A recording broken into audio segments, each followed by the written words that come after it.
I'm traveling this week, as I mentioned, and I've stopped off to go hiking in a very beautiful spot. This over here, you can see on the wall. This is Bryce Canyon in the United States, and that's just where I am. I just actually went for a little hike a little while ago. It's very beautiful here. So last week we talked about the new urban agenda. We introduced the concepts in the new urban agenda, the specific language that's there, especially about public space and about different urban forms that create opportunities and create connectivity between people. And this week, what we're going to do is dive into a couple of uh, particularly influential people whose work is certainly looms large in the new urban agenda. And not only them, but other people who have been thinking along similar lines. I don't mean to suggest that they're the only people that are important in this period coming out of the middle of the 20th century and into the 21st century, but they're two people who really reveal to us, I think, some of the shifting understanding of the challenges that we face in cities and the opportunities that we have from new understanding emerging from the sciences. And of course, that's what we're really thinking about in this entire course. Um, you might say that we can begin to see the outlines of some of the broader issues of the new urban agenda, what the kind of change in thinking or the change in paradigm, if you will. Certainly, we're recognizing that the approaches we've taken up until now have had unintended consequences. We've had what the software people call buggy systems, buggy software. You know, that's where you end up with unintended complications and forms of disorder and malfunction and things that you didn't intend to happen that are happening.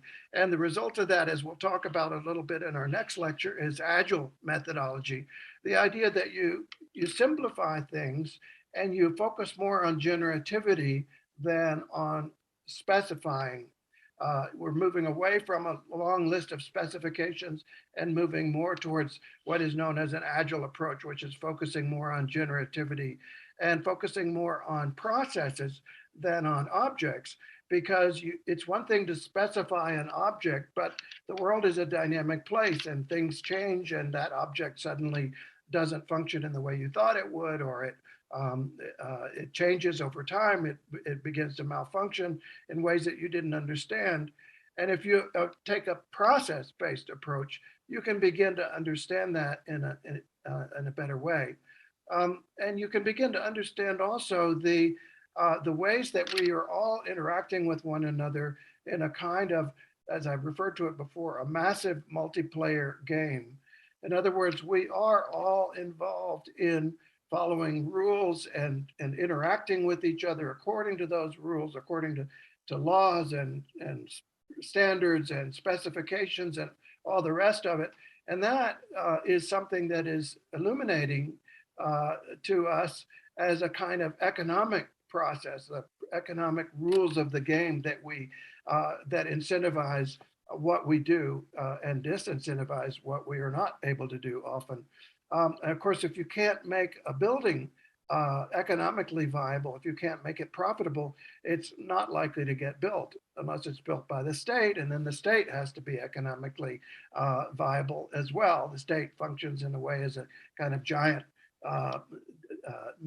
monopoly in that situation. So economic game theory looms very large certainly in the implementation of the new urban agenda and in thinking more broadly about the kind of situation that we're in and the reasons that we're having the problems that we're having.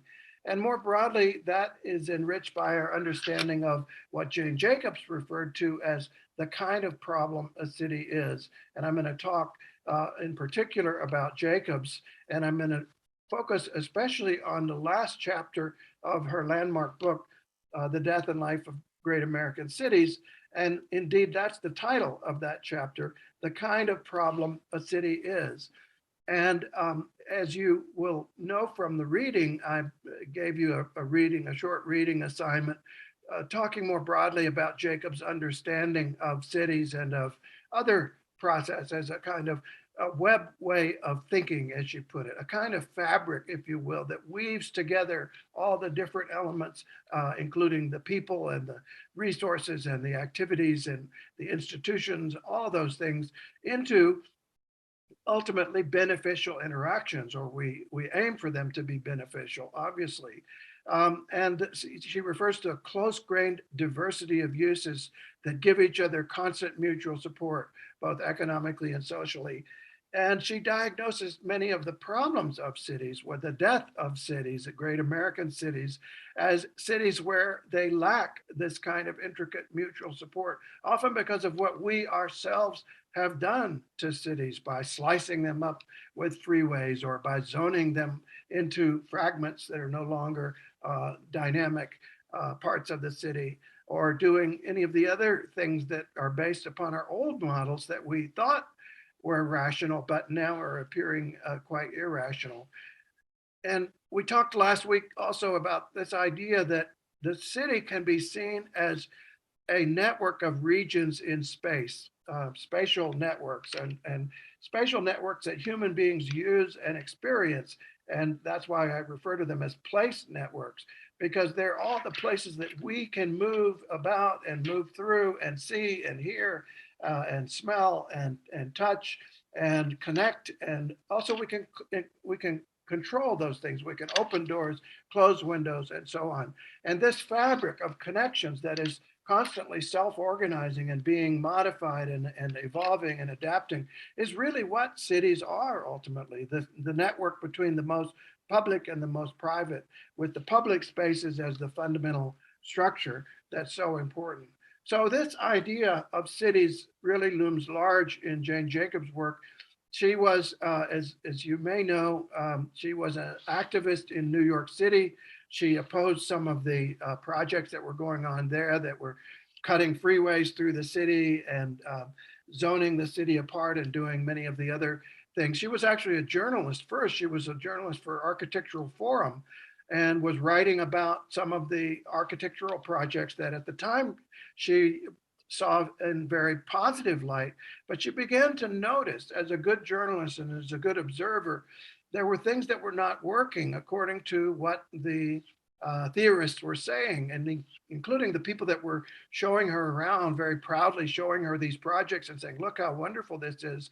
And she began to say, "But wait a minute, there's things going on here that we're not, that don't conform to what you're saying." So she began to become a very astute observer of what was really going on in cities. And she also began to become an activist in opposing some of the more destructive projects, including those in her own backyard, a proposed expressway through Greenwich Village. She was perhaps the original NIMBY, and a NIMBY in a very good sense, in the sense that she actually knew what she was talking about when she was criticizing those projects as being not conducive to the well-being of the city in the long term. And in fact, the whole theoretical foundation on which they were built was flawed, as she pointed out in her masterwork, The Death and Life of Great American Cities. So she began to research this project. She wrote a very famous article in Architectural Forum called "Downtown is for People." And that article attracted a lot of attention. It began sort of the seeds of the ideas that later went into this book. And she began to see that some of the seminal influences on architectural theory and urban theory at that time, from Ebenezer Howard, from Le Corbusier, from Clarence Perry, and others, were really flawed. And actually, that's the Garden Cities, or the City Beautiful there, Daniel Burnham, rather, not Clarence Perry. And this is the evolution of her masterwork, really digging down into what were the theories that they had and why were they flawed? What was fundamentally deficient about them? They were well-meaning, obviously. They were responding to real problems in the city in that time, but they made some tragic mistakes. And so she, in the final chapter, she turned to the understanding of how science had evolved over the last several hundred years. And she began to trace it out in a very masterful way in the last chapter. And she said, you know, with the mental methods we use for probing the world have changed in a very revolutionary way in the last century. And we might say that there was a period in the 17th, 18th, and 19th centuries when we became very good at understanding two variable problems, you know, the sort of equation where you have x equals and something on the right hand side of the equation, right, whatever it is, a very dynamic problem that has essentially another variable that you're trying to unpack there. And you can understand you know, a two variable problem helps you to land on the moon, or helps you to deal with problems of the physical sciences, like the gas pressure and the volume of the gas or something like that. And we made enormous progress in understanding the natural world using that model and doing things like landing on the moon and solving many other two variable problems. So that was one model. And then we made another leap in the early 1900s to understand large quantities of variables interacting as averages, statistical mechanics and probability theory, problems that she referred to as disorganized complexity. So you don't need to understand how the variables are interacting. You just need to understand the average behavior or the statistical behavior. And we use this all the time for many problems very successfully. Things like life insurance, actuarial tables, or how to manage large populations statistically in various ways, telephone exchanges back in those days, and many other physical problems as well, the way matter behaves in astronomy and so on. A very useful set of tools in statistical mechanics, no doubt. And this was a very powerful tool in advancing technology in the early 20th century. No, that is certain as well. And and yet we sort of went from one extreme to the other. And as she said, left untouched a great middle region, going from two variable problems to many variables without understanding how the variables were interacting. And that middle region, as she referred to it, was something that had to do with the way the variables actually interacted with one another, the way, you know, perhaps only a few variables, or a relatively small number of variables, or even a large number of variables, but interacting in a particular way that we needed to understand if we were going to understand the nature of the problem. And this is what she referred to as problems of organized complexity. And this is where the biological sciences made enormous advances, and other sciences as well. The idea, you know, I referred to this earlier, the idea of decomposing a design problem into a hierarchical structure, or a nearly decomposable hierarchy, as Herbert Simon referred to it, and Christopher Alexander referred to it as a semilattice or a network. And this was an aspect of organized complexity that we did not understand when we were only looking at two variables, because you didn't have these interconnecting web relationships. And we didn't understand it when we had statistical variables, because we were only aggregating all of the variables together, and we weren't trying to tease out how they interconnected and how they perhaps overlapped in this particular web-like way. And again, this was the insight that Christopher Alexander used to develop his idea of a pattern language, which we'll talk about in more detail in the next lecture. And I'll get to that later. But so many of the problems of biological behavior and biological dynamics have to do with these problems of organized complexity. Why does an evening primrose open when it does? Why does salt water fail to satisfy thirst? What is a gene, and how does the original genetic constitution express itself in the developed characteristic of the adult? And we talked about that in the last lecture, how incredibly powerful that is, and how powerful our understanding of that is now, thanks to these new methods of teasing out the dynamics of many variables interacting. And these are complex problems, but they're not problems of disorganized complexity, as she pointed out. And they're problems that deal simultaneously with a sizable number of factors interrelated into an organic whole, as she put it. And this was something that, again, allowed the life sciences to make brilliant progress and to open up new questions and to make a brilliant start, as she put it back then. This was 1961. So in the intervening over half century now, we have indeed seen astonishing progress in the life sciences in understanding the genome and the proteome, and as I mentioned, even the connectome of the brain, other dynamic networks that are relevant to our technological society and to the problems that we face today. And these are problems of organized complexity, and we can only make progress on them if we understand them and use the methods of understanding and the tools of conception that allow us to do that. But this is an important point, a crucial point that I don't think Rem Koolhaas and others have quite grasped yet, that problems of this kind can be analyzed, that they are capable of being understood instead of, in some dark and foreboding way, being irrational. And this is, of course, what many postmodern theorists sort of leave us with, this sort of dark and foreboding condition. Oh, hand wringing, woe is us, humanity is in this terrible place and we'll never get out of it. Well, what the science has revealed to us is the structure of our predicament is not fundamentally different from other structures in the universe. I'll repeat that for emphasis. The structure of our predicament is not fundamentally different from other structures in the universe.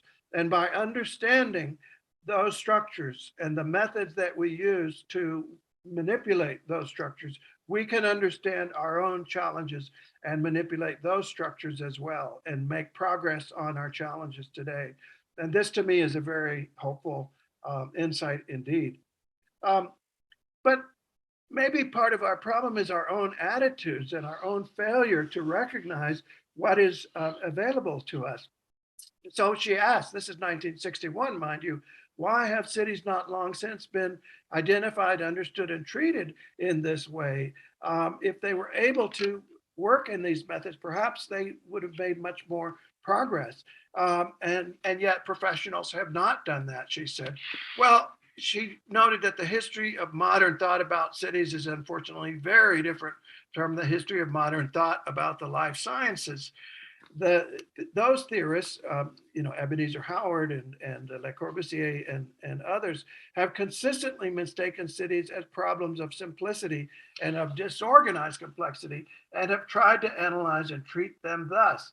Now, this is a very powerful insight, I think, into why we are having so many problems in the planning professions, even today, many years, over a half century after Jacobs wrote those words. We're still stuck in this way of understanding or failing to understand.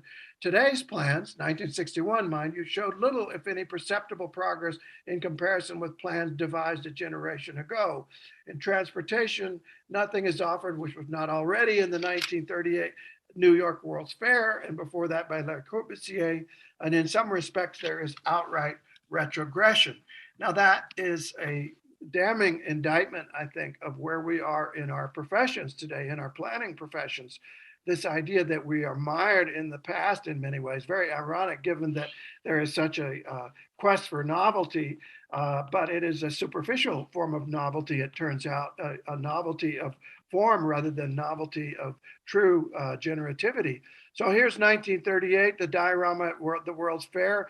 There's 1923, there's the year 2000, and you could substitute 2022, and the year 2004, again, you could substitute 2022. And again, these patterns of fundamentally reorganizing the city around a conceptual model that is functionally segregated, that Ebenezer Howard certainly conceived of, is different from, say, what happened in the middle of the 19th century with Haussmann's plan, where he cut through the existing fabric and, in effect, organized the complexity that was already there, or helped to reorganize the complexity that was already there. Howard was beginning with a tabula rasa. He was scraping everything away. He was starting from zero, as Walter Gropius famously put it. And here again is Le Corbusier's towers of 1923. And here are the buildings that have been built in the post-war years since and are still being built in many places today. There's Le Corbusier again, the from towards a new architecture, 1923. And of course, this is the model that we still see in many parts of the world today. And so Jacobs concludes the chapter by saying that in understanding cities, the most important habits of thoughts are these: perhaps to think about processes, to work inductively rather than deductively, observe the particulars, try to tease out the understanding, like a doctor goes to a patient and doesn't just begin a battery of diagnostic tests. Usually we'll say, how are you feeling? What has happened to you? What are you noticing? What are the clues to what's going on with your body? And to seek these unaveraged clues involving very small quantities. They may be just a little telltale sign in the city that reveals something larger that's going on. What's that? You've got a fever, or you've got a cough you didn't have, etc. That's what a good diagnostician does for in the medical professions, and that's what a good urbanist does too.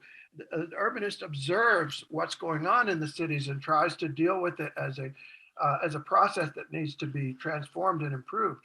And processes are of the essence, and one has to think about catalysts for these processes, and that too is of the essence. And they're not routine. They can't be standardized and regimented, except in very sort of rudimentary ways.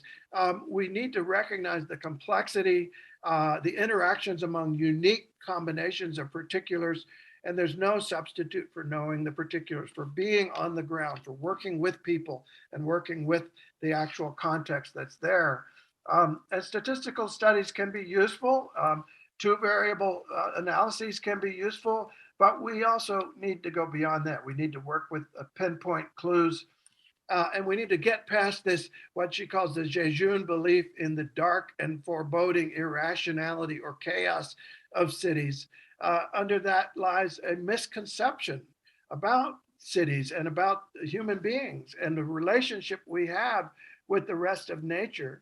And she closes the chapter by talking about the myth of unspoiled nature, that human beings are part of nature. And the sooner we recognize that and recognize that we have a nature, we have a condition that we need to recognize, and we need to recognize that it is a problem of organized complexity.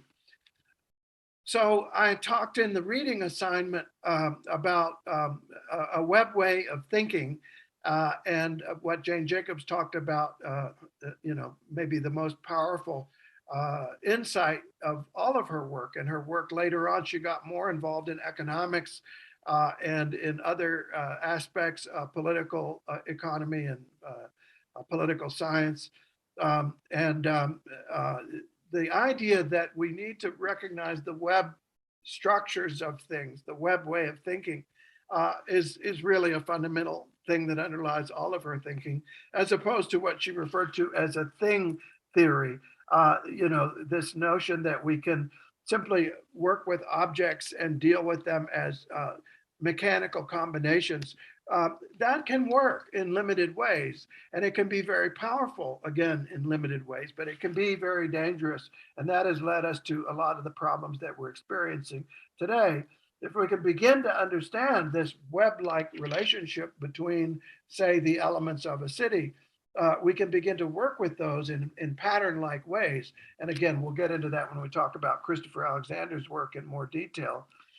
For the next part of the talk, though, I'd like to dive back into a section of Jacobs' landmark work, The Death and Life of Great American Cities. And I want to talk about a section where she talks specifically about the fragmentation that has occurred in many cities around the world. And something that she talks about that she refers to as border vacuums, which I think is actually very, very important. And I'm going to take Jane Jacobs' insights and apply them to some specific urban context to begin to hopefully convey to you that this is not just theory, up in the clouds somewhere, that this is very practical knowledge that can be applied to our challenges in cities. There's a famous expression that there's nothing so practical as a good theory. If the theory helps us to understand what's really going on, then we can apply that to our practical challenges and we can make progress on them. We don't have to be mired in the crater of modernity and modernization. We can begin to make progress and crawl out of that crater into a kind of new modernity, if you will. I think that's an important insight and an important idea that underlies the new urban agenda and underlies a lot of the new thinking that you see.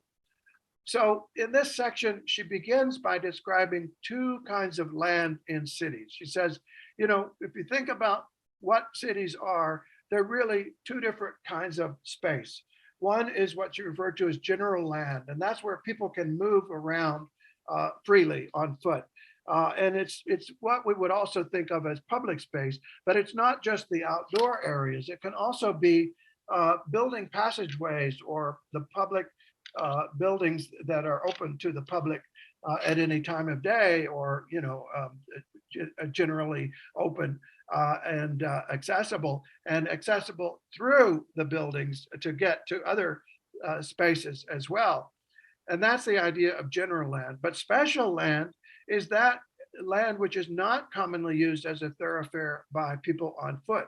So that includes all of the private spaces and also all of the spaces that are for one reason or another inaccessible, barricaded, or the terrain doesn't allow it, or the freeways cut through it, or whatever that may be. Those are the parts of the city that are inaccessible to members of the public on foot. Maybe accessible on vehicles, but that's a special condition. So she refers to that again as special land. The general land is essentially what we all have access to when we walk up, and the sort of universal thing that cities gave us. They gave us the ability to create private spaces, but the only reason we were able to create the private spaces was because we all recognized that they existed within a system of public spaces. You don't have a private space if it's inaccessible. You don't have a space at all, right? You don't have a private space if there isn't a public street or lane or passageway that allows you to get to it. So this idea that private space only exists when you have public space as part of the system. Public and private are the yin and the yang, so to speak, or the two sides of the same coin. And this is the idea here between general land and special land, that general land is everything that allows the special land to exist. And then the special land, for one reason or another, prevents us from accessing the general land. So you might think of it this way. Here's a simple diagrammatic example of general land in the white lines or arrows, because you're allowed to move through the general land. And then the special land is the green dots that you cannot move through because they're private, or they're semi-private, or they're obstructions, or whatever that might be. And you have this sort of fluid carpet, if you will, this fabric that allows you to move through the general land and get to all the different parts of the city, all the different private spaces, the special lands. But what happens if you cut that fabric with a freeway, or even a park, a big wide park that doesn't allow people to get across easily, or another freeway? Then you end up with what she referred to as a region that is cut apart, that is no longer connected to the rest of the city, and that therefore is damaged in some way. Why is it damaged? Because it no longer has that fabric of connectivity. There is a region that is now obstructing the free movement to the elements around it, and is in some cases, perhaps, if it's a section of special land that has now become too big, then perhaps the general land that's going around it is now becoming dominated by vehicles that are moving very rapidly. It's becoming dangerous. You can't walk. That's another form of inaccessibility. And it's a form of inaccessibility that creates damage to the tissue around it, to the general land and the special land, much as the capillary. I showed this picture of a capillary of a leaf the other day, and you can think that if a caterpillar comes along and gnaws a hole, well, that's going to begin to cause damage to a larger area and begins to cause a dieback of the larger tissue around it, because the nutrients are no longer able to flow around that damaged area. And so the damage is not confined to the individual entity. It is now expanding to the area around that area, and is ultimately going to cause potentially cause disease in the entire leaf. And the same is true for cities, that you can have the same kind of damage that occurs.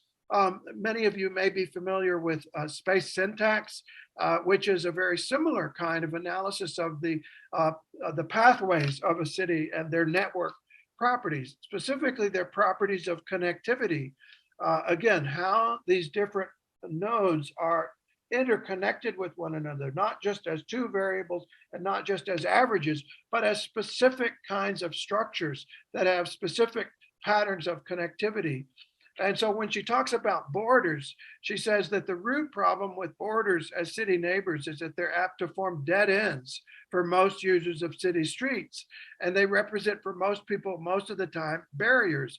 You know, you think about the railroad track or the expressway or even the green belt that doesn't have connections across it. And people talk about the other side of the tracks, or the area that is cut apart and now is no longer getting the connectivity and the movement. By the way, in space syntax, if you know the analysis, the convention that they use is that the colors represent the degrees of connectivity of one node to all of the other nodes. So the bright red is the most interconnected node. That node is the most connected to all the other nodes. And there's a couple of different ways of measuring that. There's a betweenness and other things, but in general, that's the idea. And if you take that and look at what happens when you sever a large number of connections, then those nodes are no longer well connected at all to the larger network. They begin to change color because they're showing that they're not well connected anymore. And that is going to cause a problem. If you're trying to get retail, for example, that red street is a pretty good place to have it. But that yellow and green and blue street is going to be deadly for retail, because you're not going to get the kind of traffic that you need to support the businesses there. And similarly, if you have something that is simply too large, whether it is a park or a super block or a project, you know, one of these big super block projects that Jacobs wrote about that is cut off from the rest of the city and inward turning, then you're going to create the dieback around that area, and you're going to create the same kind of problem. This is the major problem with the famous neighborhood unit that Clarence Perry proposed in 1927. There's a number of problems with it, but one of them is simply its size, the fact that it is a half a mile in diameter, which is probably about twice as big as it needs to be in order to allow the fluidity of pedestrian movement, especially through movement, by the way, not this sort of spaghetti bowl movement through the center where you get sort of tangled up and suddenly you're going in a different direction and so on. It needs to be orderly through movement in order to be functional.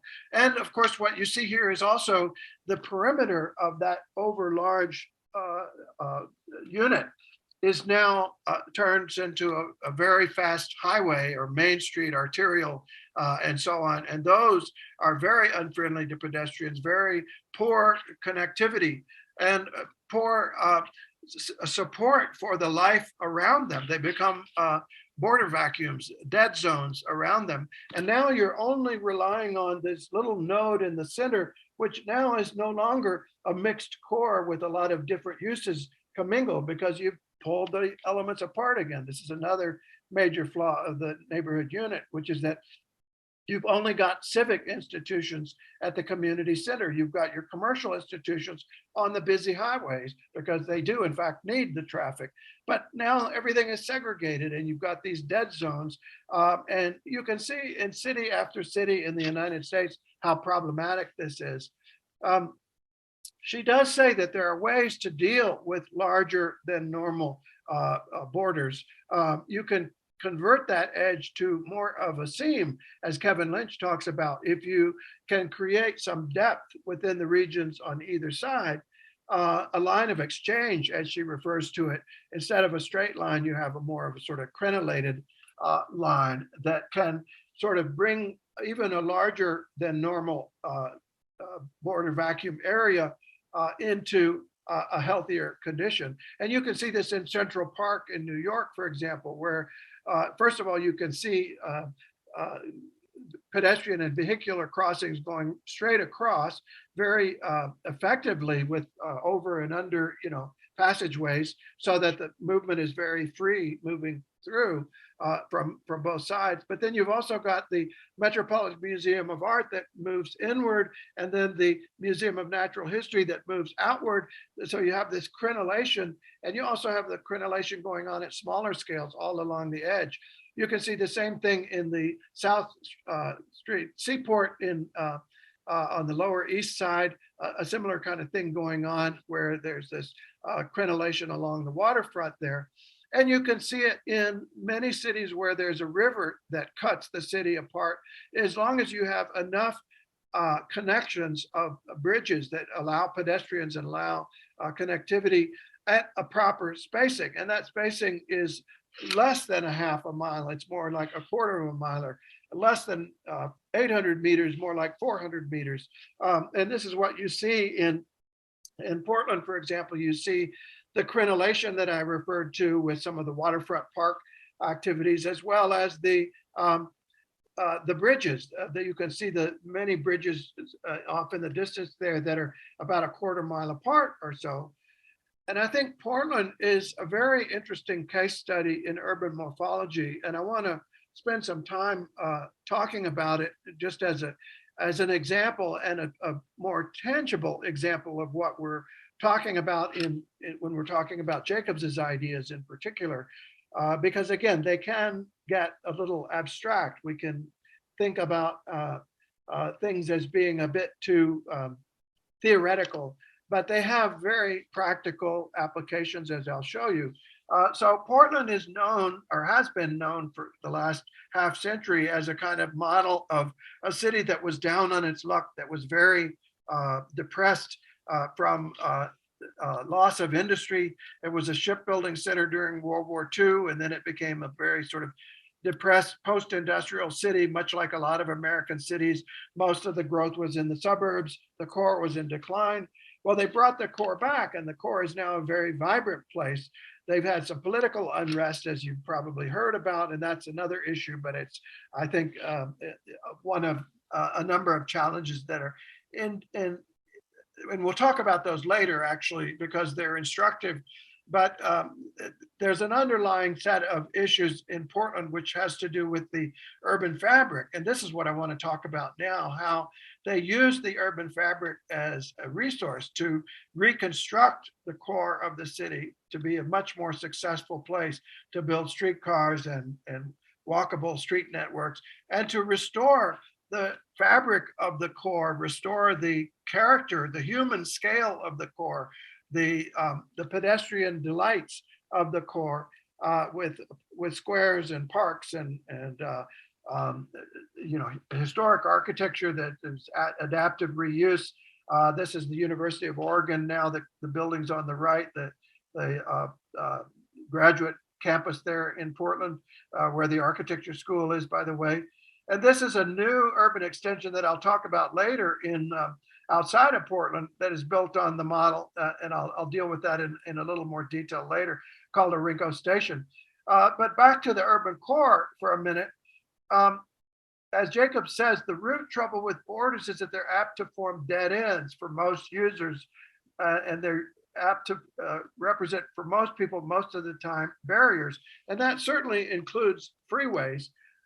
Now, there is one interesting counterexample here, and that is the 405 freeway on the west side of the downtown. And I think one can make a good case that at least if you're going to have urban freeways, and that's something that can be debated, some people argue that you don't need urban freeways or you don't need urban mobility corridors of that speed. But I'll set that argument aside for the moment. If you're going to have mobility corridors at high speed for vehicles, and after all, you have them all over the place anyway. You have rail lines, right? You have subway lines that are sometimes in open canals. And those tend to have streets that connect over them. And certainly in principle, you could do the same thing for freeways and do something very successful. That's what they did in Portland.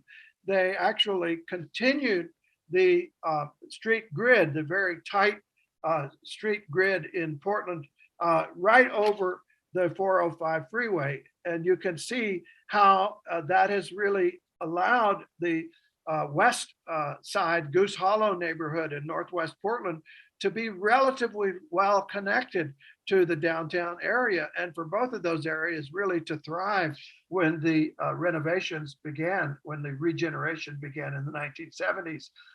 And again, this is stitching those two areas together, making reconnections and reforming in an urban way. Here's what the freeway looks like on the lower side, on the upper left there, and then the bridge across it on the lower right is what you see there. You really don't see the freeway until you get right over it. And of course, you could have buildings on either side if you wanted to, as happens in many places in Europe as well. And so this idea that it is possible to have a modern city with a modern economy, a thriving economy, in fact. And again, Portland, the downtown has many of the businesses that you recognize the names. Nike is perhaps the most famous, Tektronix, but also Google and Apple and many others have satellite offices as well in the downtown core of Portland. Many other tech businesses, gaming businesses, and so on. It's a quite prosperous economy. And yet it has this well-connected fabric, this walkable fabric right across the city. The upper left, you can see this is the Portland State University that has the connected grid right through it with the buildings connected with bridges and tunnels. That's the campus on the lower left with the green space, the park blocks running through it.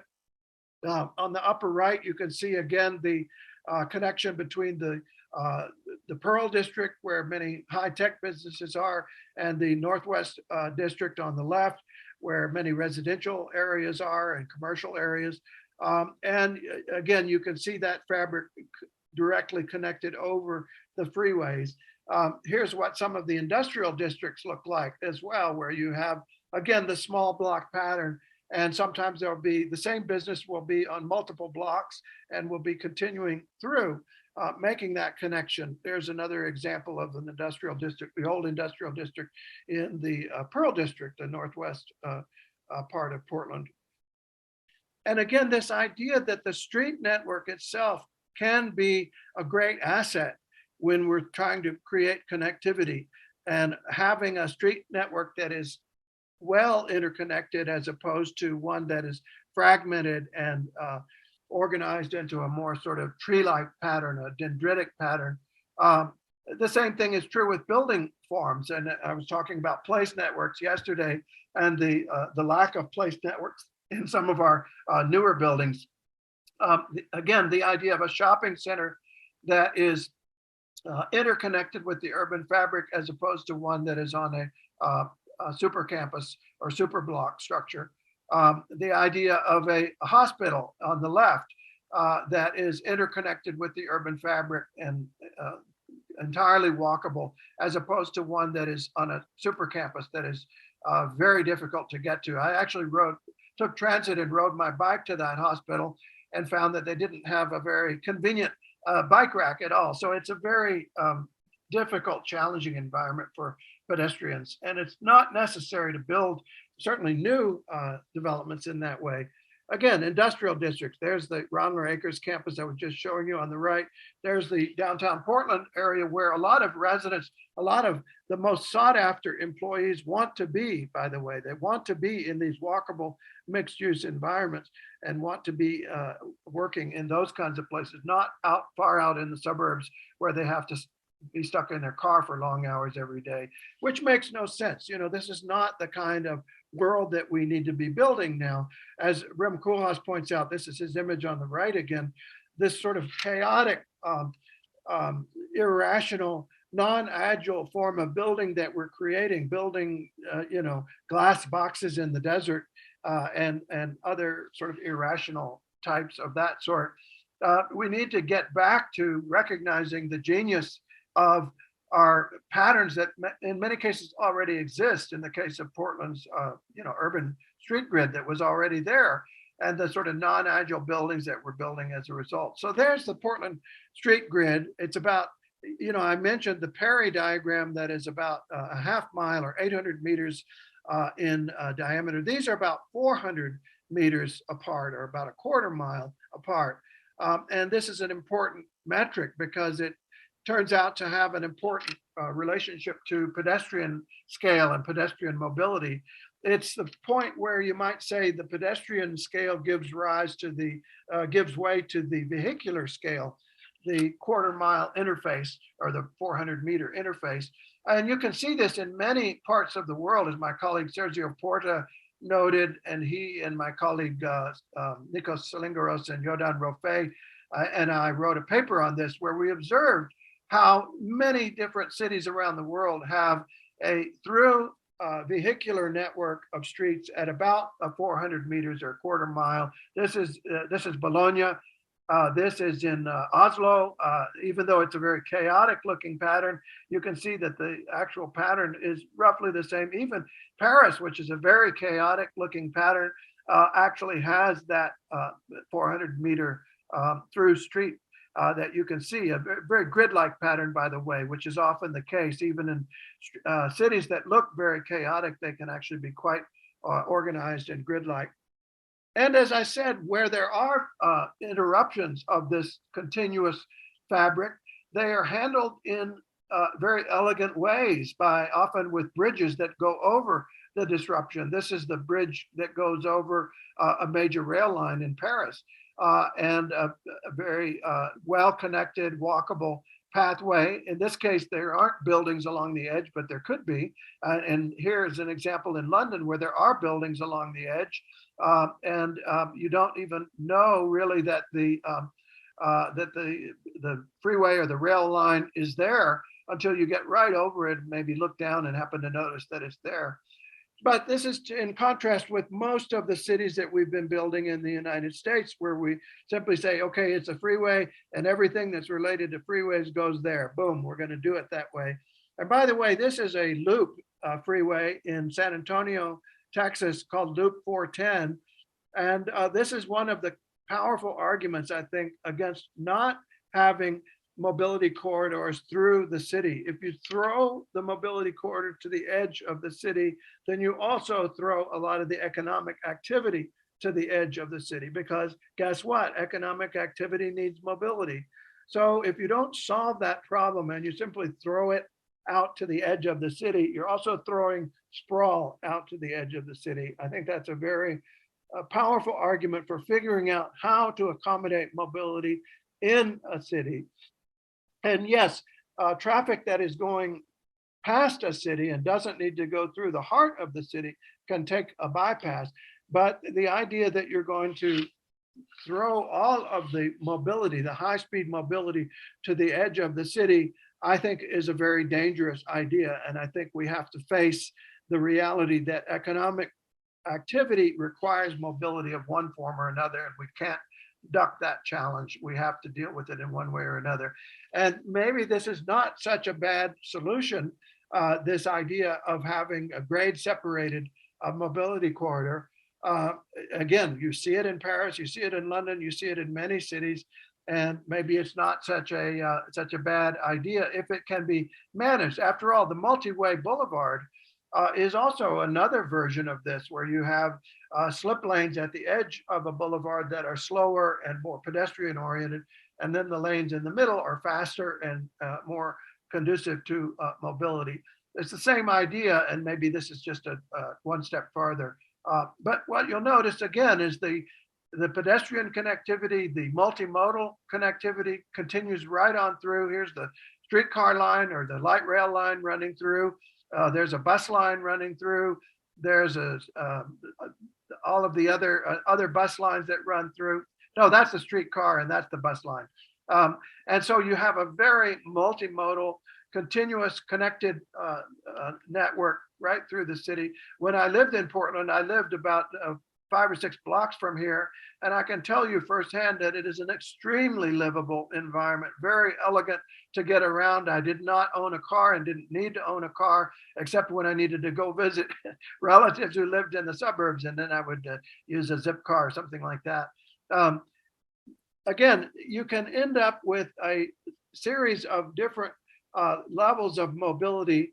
The street on the left, you can see there is a very slow residential street, but it does go through.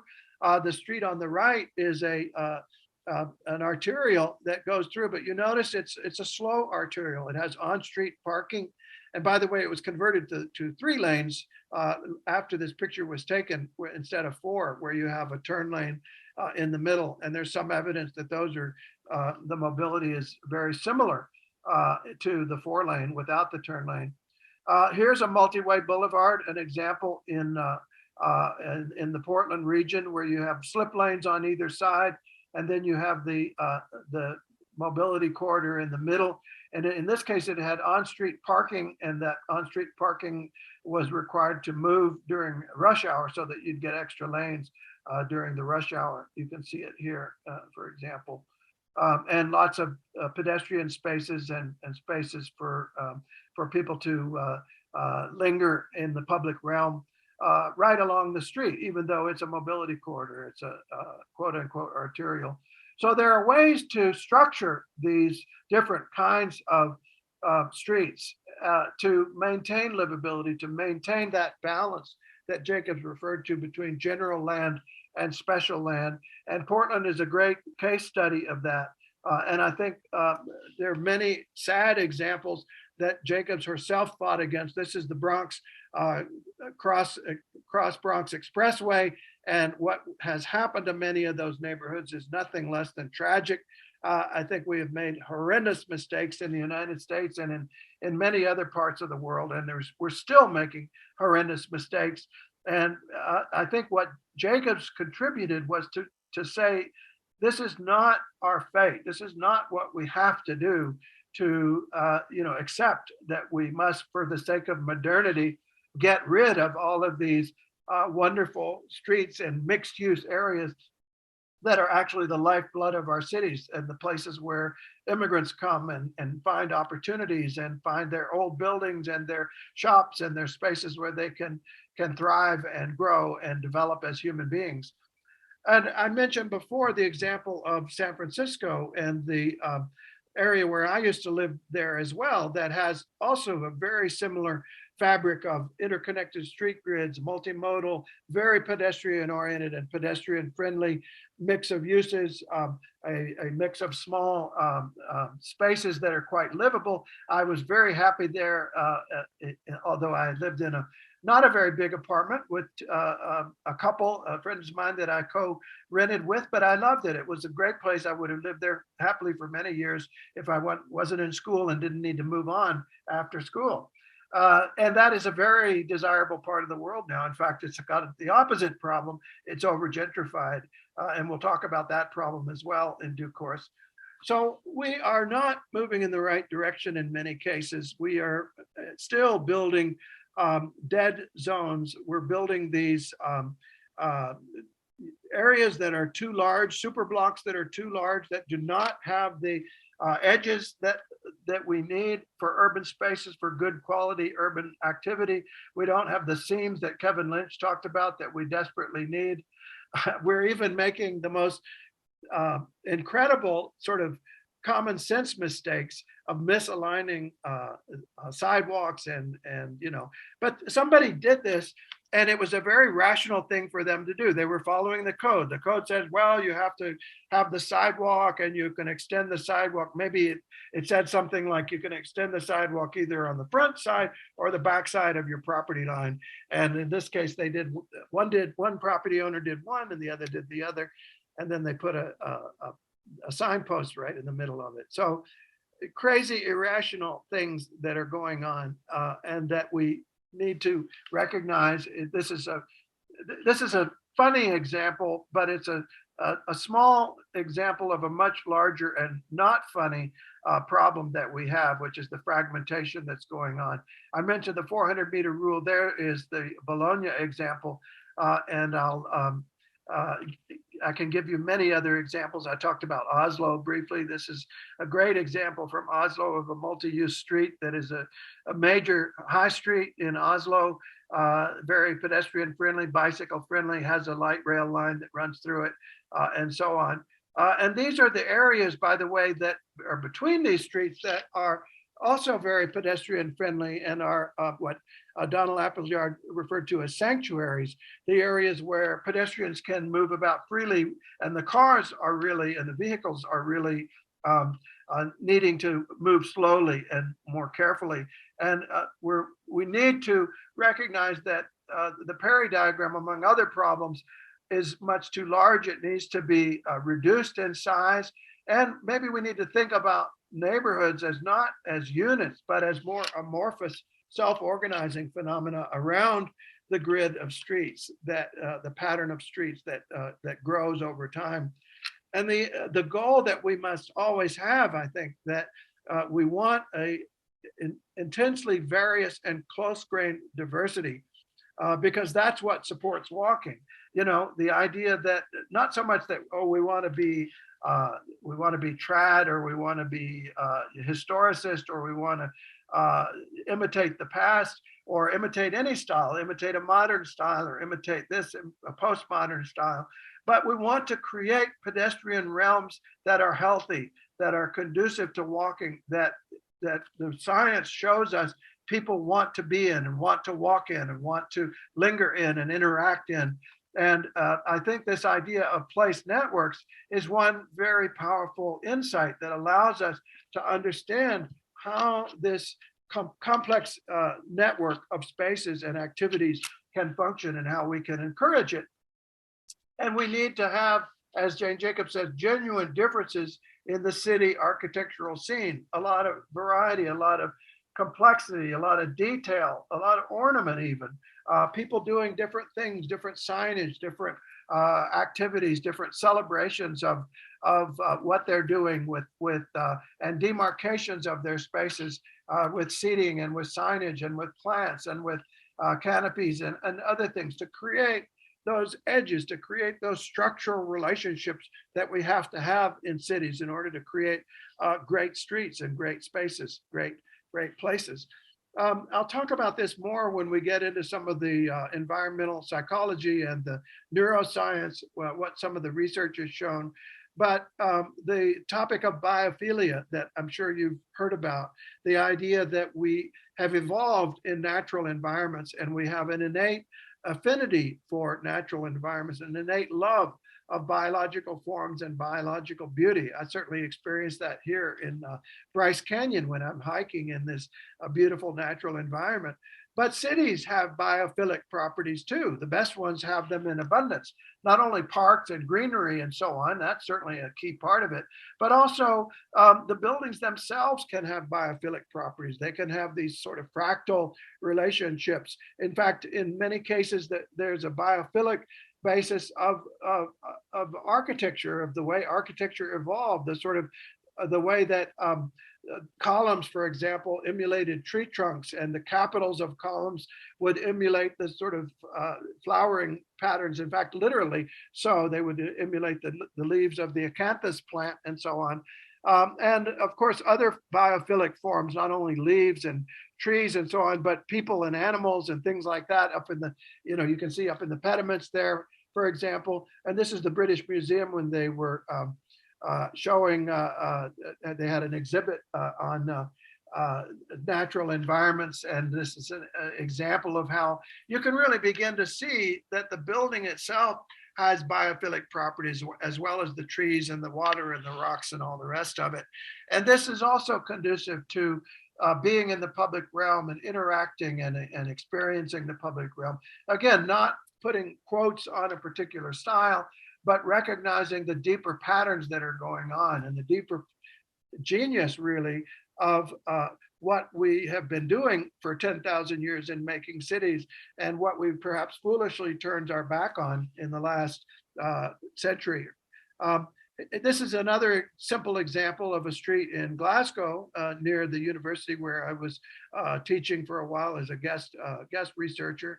And you can see again this very complex place network, this complex layered series of zones, very biophilic and very intricate in the way that the different spaces interrelate with one another. The stairs, the walkway, the little seating area, the sidewalk down but next to the street, the parked cars and the street itself and so on, and all the little planting zones in between. Very complex structure actually, and very beautiful and very desirable place to be and to linger. And I showed you this example from our last lecture of how Venice transformed over about a century into this very beautiful place that we all know and love today. So I think that's probably a good place to stop for today. We'll dig, I think tomorrow or Wednesday it will be now, into Christopher Alexander's work and his contribution to the understanding that underpins the new urban agenda. But I think what we can say in summary today is that Jane Jacobs' insights into what's going on in cities, not only what goes on in great cities, in cities that are alive and thriving and successful, but cities that are failing and why they are failing and what we ourselves have done in many cases to create that failure. I think this is a very powerful set of insights and a very powerful resource for us as we think about how to tackle our challenges and how to implement the new urban agenda. And I will say also that if you're interested if you haven't actually read The Death and Life of Great American Cities, it is a great read. It is a fantastic book and a really important book in our profession, I think. I teach a whole course on it, by the way, and it's a plenty of material for the course to think about and to work on. It's a very rich book with a lot of wonderful ideas. I almost always discover something new every time I teach it and every time I reread passages in it. So I highly recommend it to you. And I think Jane Jacobs is, and also, by the way, I'll say that the other books that she wrote after Death and Life are also wonderful resources as she got into economics and the economy of cities and the nature of economies, where she talked about economies really as more sort of dynamic systems, much like ecosystems are, and the ways that we are misunderstanding how economies actually work, which is an enormously destructive thing, what we're doing to the planet, because we're failing to understand how economies can be regenerative, how they can, like biological systems, actually regenerate and restore and recover and become sustainable, unlike what we're doing now, which is we seem to be hell-bent for leather, so to speak, in finding economic strategies to deplete and to burn and to dig and to destroy as rapidly as possible. And unfortunately, we are very smart at doing exactly that. So I think this is a good place, as I said, to stop for the day and to spend a few minutes reviewing your thoughts of not only today's lecture, but also your when you were describing the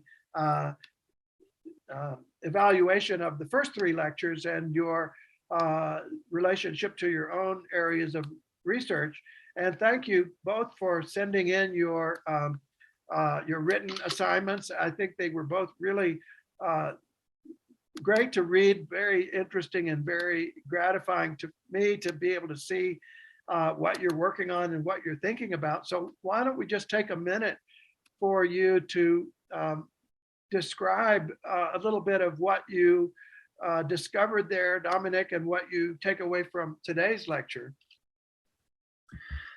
So I believe that the phenomenon of Jane Jacobs is that despite the fact that she had no university education, in particular, despite the fact that she had no training in urban planning, she was able to notice so many things, and she was able to observe the architectural and urban reality so precisely.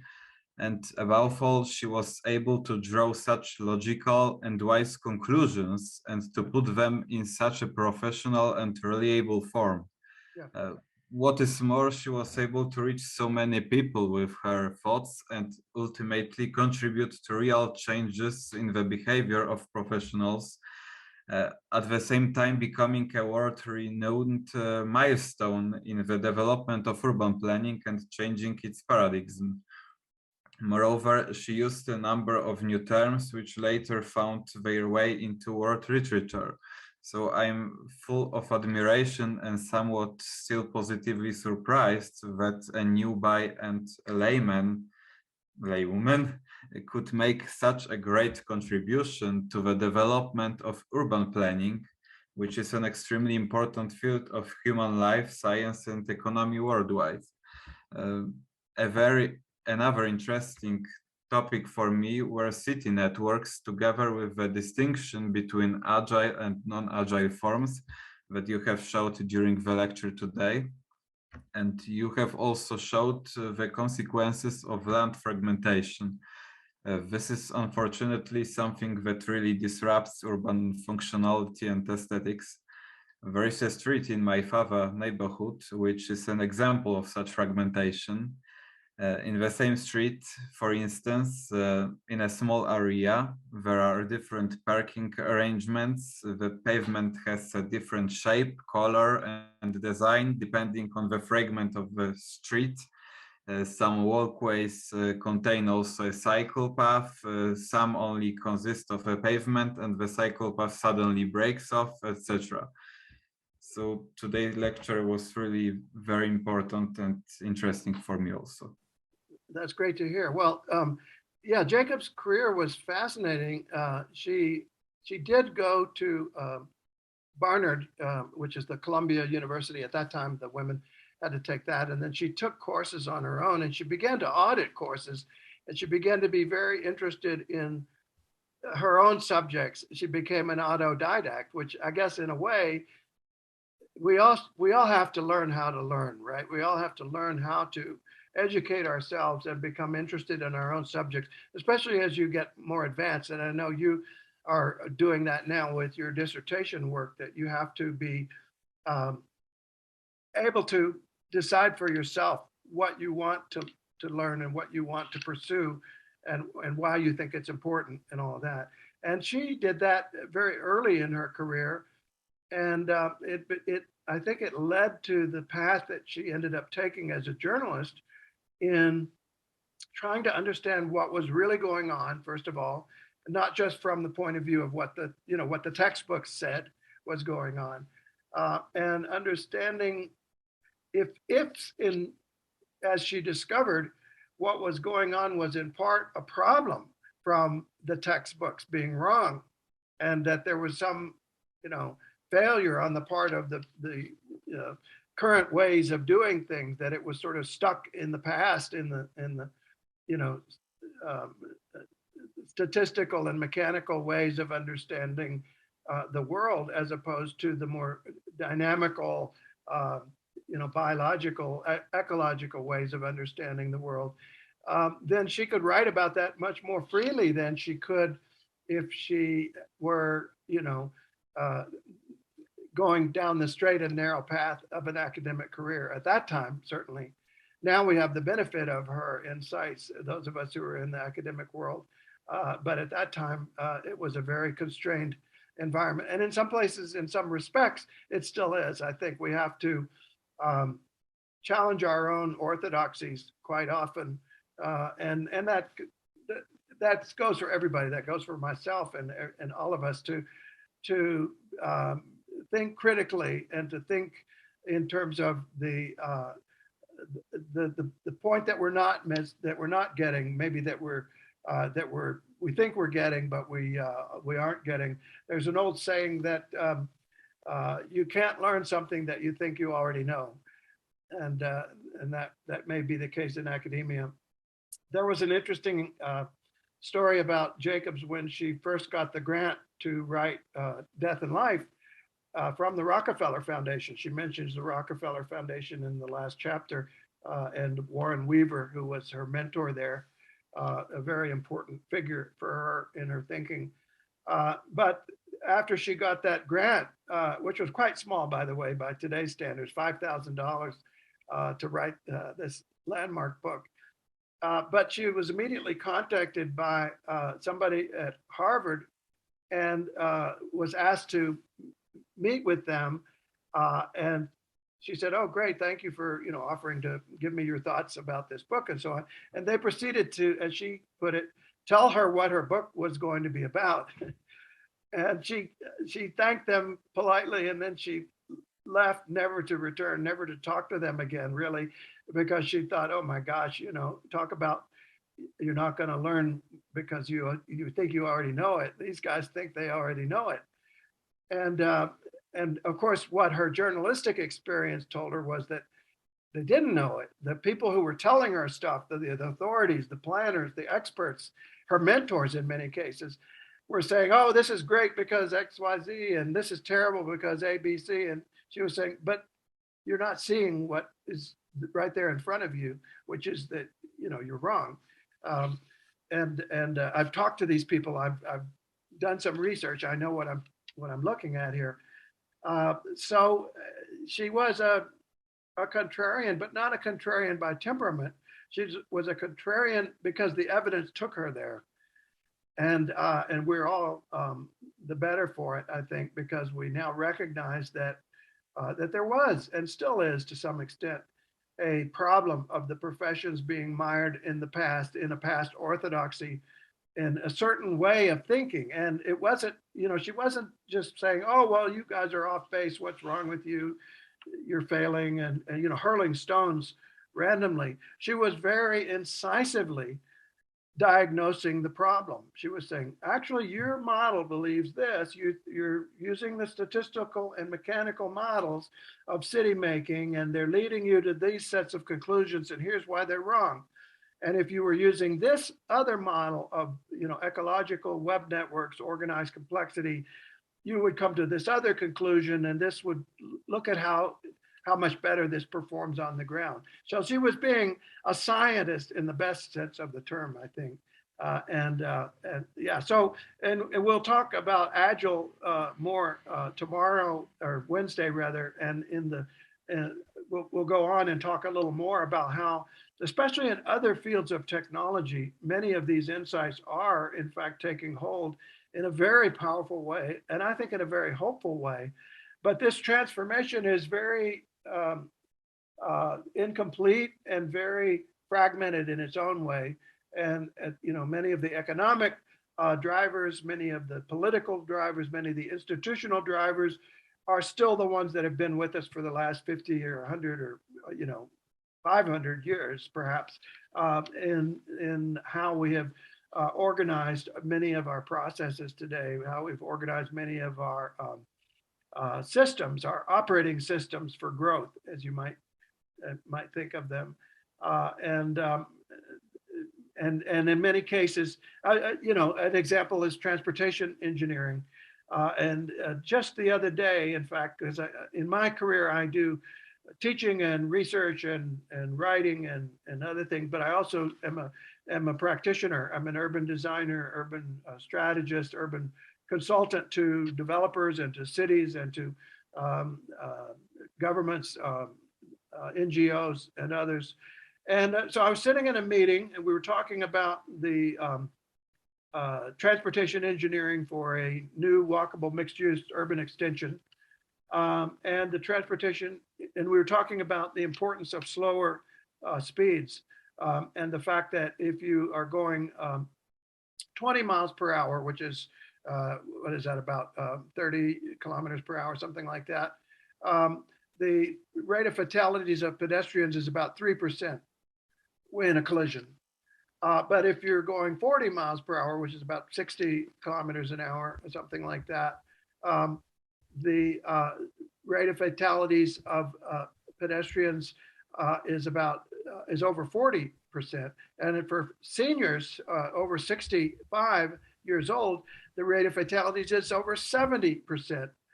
So I was arguing that we need to slow the speed of the streets in this development, and maybe we could go down to 25 miles per hour rather than 20 miles per hour. And the transportation engineer came back and he said, yes, but you know, the way that we set the speeds is based upon the 85th percentile. And he was referring to a standard that is still on the books today. And it basically says that you go out and you measure how fast people are actually driving. And then you take the 85th percentile of that speed, and that's the speed that you set the speed limit. The problem with that, or one of many problems with that, aside from the fact that it kills people, as I just explained, if people are driving too fast already, you're just saying, okay, go ahead and kill some more people, because it's no problem that you're killing people. But the bigger problem is that once you, let's say that you find that people are driving at 40 miles per hour, and that's the 85th percentile. Some of them are driving 45, some of them are driving, 35, 38, whatever. Okay, so you set the speed at 40 miles per hour. Now what happens? Now people start driving 45 miles per hour, 50 miles per hour, because they're now going past whatever the speed limit says they can, because they know they're not going to get a ticket until they go 5 miles per hour over, 10 miles per hour over, something like that. So now you do your research, and the 85th percentile is 45 miles per hour. So now you put this sign at 45, you do it again, the cycle repeats. Now you put the speed at 50, etc. So you're failing to account. This is a classic example, I think, of failing to account for the dynamic nature of cities, the self-organizing nature of cities, the fact that they're not static creations. You don't just look at them in one sort of lens and say, okay, this is it. Boom, I'm going to put a pin here, and that's going to be the end of the story. They evolve, they change, people's behaviors change. People who may say, I'm not going to accept the idea that I have to drive slow. They might change their mind if suddenly they're not driving as much, or they realize that they're getting to their destination in about the same time because now there's less traffic, or now they're going through intersections that are calmer, or whatever it may be. There's other benefits that people aren't necessarily experiencing. So we are still dealing with this sort of lock-in of the system on a massive level, particularly when it comes to transportation engineering, but also when it comes to zoning codes, when it comes to certainly financial incentives, and the fact that real estate is now a global financial commodity, and it responds to the dynamics of that in ways that are very disagreeable from the point of view of human need when it comes to affordable housing, for example, and other things. And the governments are having to play catch up, and that is not a successful strategy, as we're seeing even in countries that do have an active social housing program. We've got to deal with the problem at its core, which is what are the dynamics of the process that's going on, that's creating human habitat, and that's creating these problems with human habitat. Anyway, I've digressed too long, and I haven't given Anna enough time to comment as well. Anna, you want to comment? Your thoughts? Thank you, Professor. Actually, what I've noticed is that maybe I need some more time to process. I like to go back to your lectures and actually more in the context of my own research. I have to say that I was hesitant to take the course, as I thought that urban planning is not necessarily my interest, but I was very wrong, and I should really thank my supervisor for recommending this course. because it's just a matter of scale, and the problem remains the same. So for me to maybe reveal it and to uncode it, it takes time. So my question would be, if it's possible for you to record all the lectures, or is it a problem? Because if I can be focused enough to make notes, but I find it even more beneficial when I rewatch it, when I have like the time to pause, stop, think, look at my other notes. So that would be my question in general. And again, thank you for the lecture today. Absolutely. I am recording them all, and I'll just continue with your encouragement, because I agree with you that, you know, a lot goes by when you're, especially in the online format, you know, because we're all busy people, and we're all, you know, dealing with a million things going on, a million deadlines and everything else. And it can be very helpful sometimes to just take a moment when you're able to relax a little bit, and on the weekend even, and just, you know, review, fast forward, skip the boring parts, whatever, you know, and just really reflect on that. And I'll tell you also a little bit of personal history too, that I started out at the building scale and became an urbanist, because I took a course as an undergraduate in Introduction to Architecture. You know, it was an introductory course for non-professionals, because the school didn't have a professional architecture program. And but the guy who taught the course was a great professor who really inspired me, and the scales fell from my eyes, and I thought, why haven't I recognized that this is really what I want to do? I want to do architecture. You know, I love human space. I love the structure of spaces, the structure of our habitat, the structure of buildings, you know. And so I sort of jumped with both feet into the world of architecture, and I ended up taking long story short, I did an internship, and then I decided to go to graduate school in architecture for those who come in with a non-professional degree. Usually it's a 3-year master's program. I don't remember if you have the same thing there or not, but anyway, and I did that at University of California, Berkeley. And that was where actually the guy who was my professor had studied with Christopher Alexander, and he said, you just need to go there and study with this guy, Christopher Alexander. So that's what I did. And then Chris got me inspired to think about not only the architectural scale, but the urban scale as well, and to see them as sort of, you know, inseparable. And as I think you've seen in this course, we're sort of zeroing in on buildings once in a while when we talk about spatial networks, right? And how there isn't obviously like a big brick wall between the architectural and the urban. They are interconnected, and in the best cities, they're richly interconnected. And so anyway, I encourage you to continue exploring the urban realm, even if your work is actually in the building scale. And a lot of my work still is. I still do building design work as well as urban design, and I really enjoy it. And you know, it's very enriching for me to be able to work at all the different scales, and to be a practitioner as well as work in academia. And if you're going into teaching, I'll say this as a general recommendation. I would certainly recommend that you continue to practice as well, because it's a great way to keep literally grounded and you know, able to keep your chops up, so to speak. Keep drawing. Drawing is a great way to keep the mind and the hand connected, you know, and have that sort of iterative process going on all the time. So anyway, I've taken us all the way to the end of our period, and I look forward to joining you on Wednesday, and hopefully the internet will cooperate. I don't know if you had any dropouts, but as I said, we do have the recording that I'll send you the links, and you'll be able to review that if you lost anything. So take care, and I'll see you guys on Wednesday. Thank you very much. Thank you very much. Information today.